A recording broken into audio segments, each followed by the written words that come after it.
राज्य शिक्षण मंडळाकडून 81 शिक्षकांना निलंबित करण्यात आले. 11, 10वी आणि 12वी या कॉपी प्रकरणामध्ये ही कारवाई झालेली आहे. बीड जिल्ह्यामध्ये सर्वाधिक शिक्षकांचं निलंबन झाल्याची माहिती सुद्धा समोर आली आहे.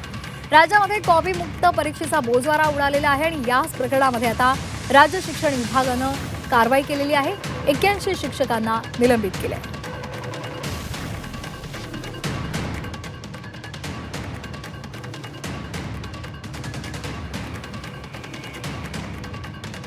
महाराष्ट्र शासनाच्या वतीने मागच्या वर्षापासून कॉपी मुक्त अभियान संपूर्ण राज्यामध्ये राबविण्यात येत आहे. अतिशय कडक पद्धतीने सर्व ठिकाणी परीक्षा प्रक्रिया ही अवलंबविल्या जात आहे.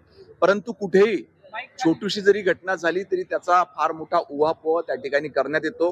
परंतु आज अतिशय आनंददायी गोष्ट ही आहे की राज्यातल्या जवळजवळ सर्व परीक्षा केंद्रांवर आधीपेक्षा अधिक चांगल्या पद्धतीनं आणि चांगल्या व्यवस्थेनं परीक्षा ह्या कंडक्ट करण्यात आलेल्या आहे. हे निश्चित आहे की 1-2 ठिकाणी काही चुकीचे प्रकार घडले, त्याच्यावर चौकशी करून संबंधितांवर ती कारवाई करणे सुरू आहे. नाही, ह्या संदर्भात मागे काही लिंक आमच्या हातात आल्या होत्या, त्या लोकांना अटक देखील करण्यात आलेली आहे. याची सखोल चौकशी करून जे या पद्धतीचं कृत्य करतात त्यांच्यावर कारवाई करण्याची प्रक्रिया सुरू आहे. या सगळ्या शिक्षण प्रणाली बघितली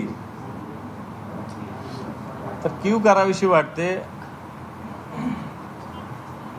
कॉपी मुक्त महाराष्ट्र आपण अभियान चालवलं, परंतु सगळ्यात जास्त कॉपी युक्त परीक्षा मोठ्या प्रमाणावर घडल्या. आणि दुर्दैव असं की शिक्षकांचा याच्यात सहभाग मोठ्या प्रमाणावर आहे आणि अशा शिक्षकावर कारवाई होत असेल तर याला कोणीही विरोध करू नये असं मला तरी वाटतं.